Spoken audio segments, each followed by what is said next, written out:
When I ask you about a couple of Tennessee coaches, I hear the conversations on Twitter, or I read them, I should say. What do you think about those that are overly critical or very critical, I should say, of Willie Martinez?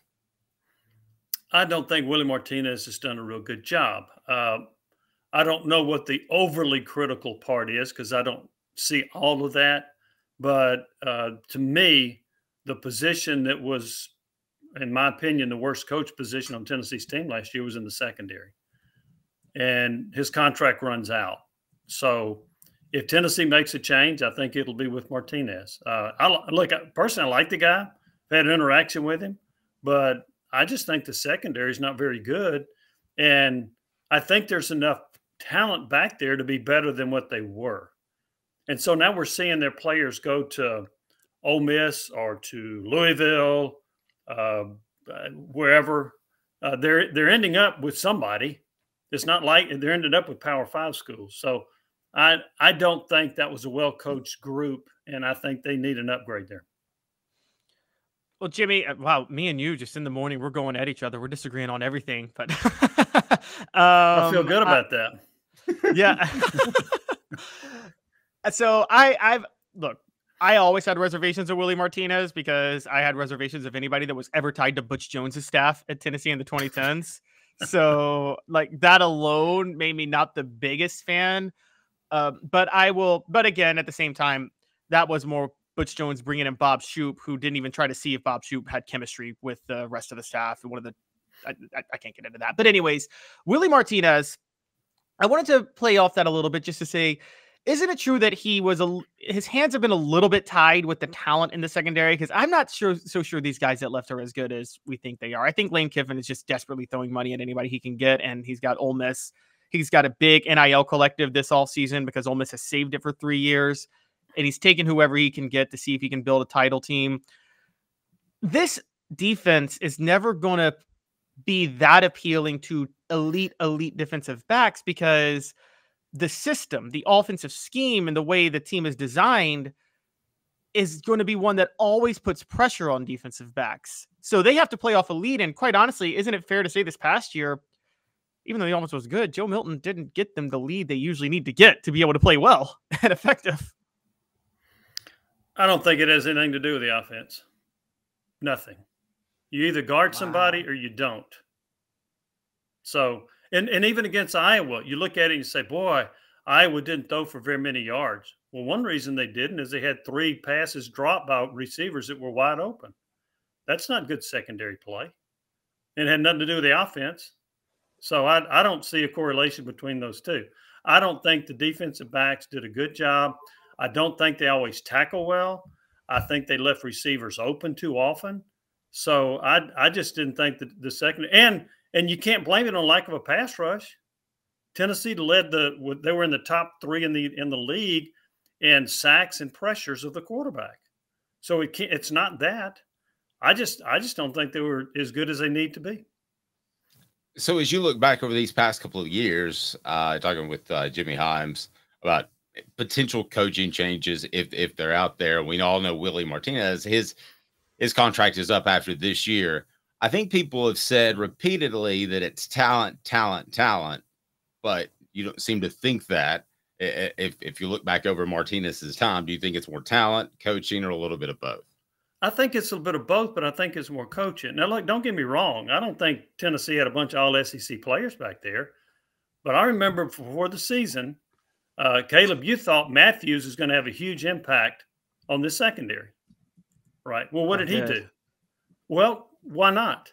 Was that because Matthews wasn't as good as we thought? Or was he not well coached? Or they couldn't figure out how to coach him into being able to play that position? I think Matthews has talent. I think Ricky Gibson has talent.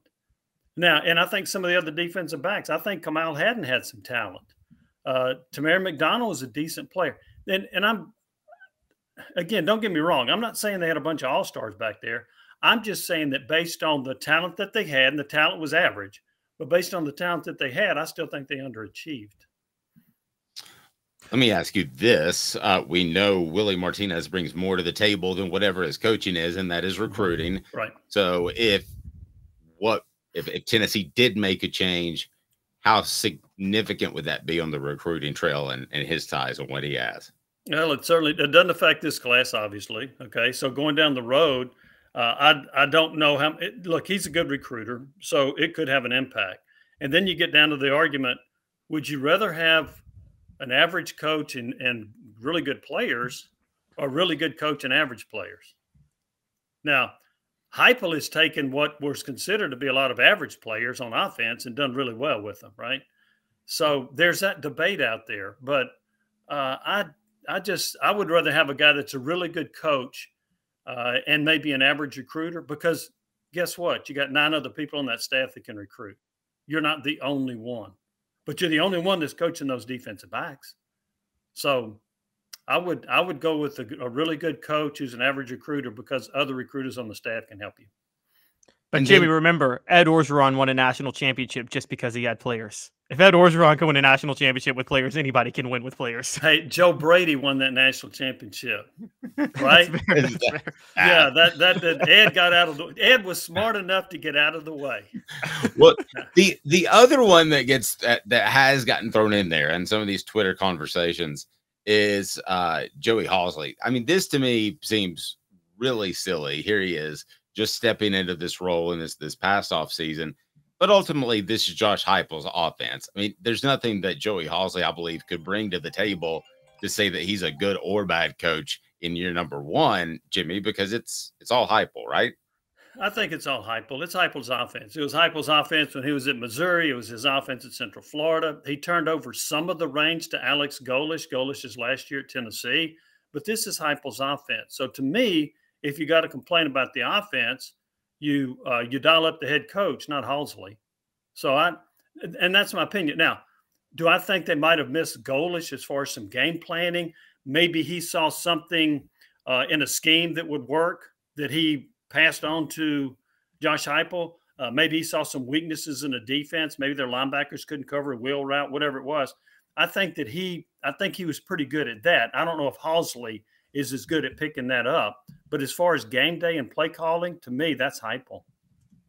Agreed. And I don't know really how to dissect how much anybody in that offensive coordinator position might have an impact. I mean, he could have a huge, monstrous impact or not. I'm curious, as the Cutcliffe and former days unfolded a little bit before my time, when did you start to realize that, hey, the Cutcliffe guy is a pretty good offensive mind? When did I realize that? Jeez, that's a hard question. I would say pretty early, but here's a part of that. So when he took over as offensive coordinator, who were his quarterbacks? Heath Shuler and Peyton Manning.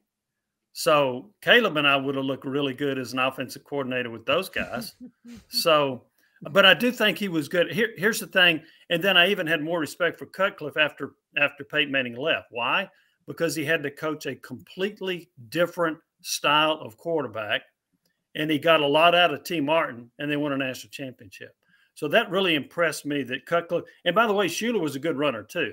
So they had one system for Shuler, another system for Manning, another system for Martin. That tells me you're a hell of a coach if you can take 3 different quarterbacks like that and win at a high level. Now, as far as the Heupel thing, I do think he's really good. But I'll also say that he's not necessarily perfect, because remember, they went with Joe Milton over Hendon Hooker to start the 2021 season. And I think we would all agree that was not the correct decision. Yeah, I've been very critical of Heupel from the start. I think that has more to do with Heupel's arrogance than it does anything else, because Heupel was like, I'm the one who signed Joe Milton, so therefore I am the one who – I obviously am the smartest person in the room, and since I didn't pick Hendon Hooker, I'm going to go with Joe Milton. So I've been very critical of him for that. Jimmy, I would say that it's, to your point, the people mad at Halzle and who think it was Golesh calling this. Golesh wasn't there when Josh Heupel went undefeated at UCF in 2018, and he wasn't there when Josh Heupel was at UCF in 2019. Jeff Levy was the offensive coordinator. Also, Josh Heupel himself was the offensive coordinator at Missouri in 2016 and 2017 when Drew Lock was setting all these records. This is his offense. This is specifically his offense. So I'm with you on that. Well, and the other part of that is the only year, and there's a debate about this, But Heupel's first year, he called the plays. The second year, Golish was much more involved in play calling. Now, there's a debate about how much he did or didn't call the plays. I think he was much more involved. But so that's the only time that Heupel has not been his own play caller, in my opinion, based on what I've seen.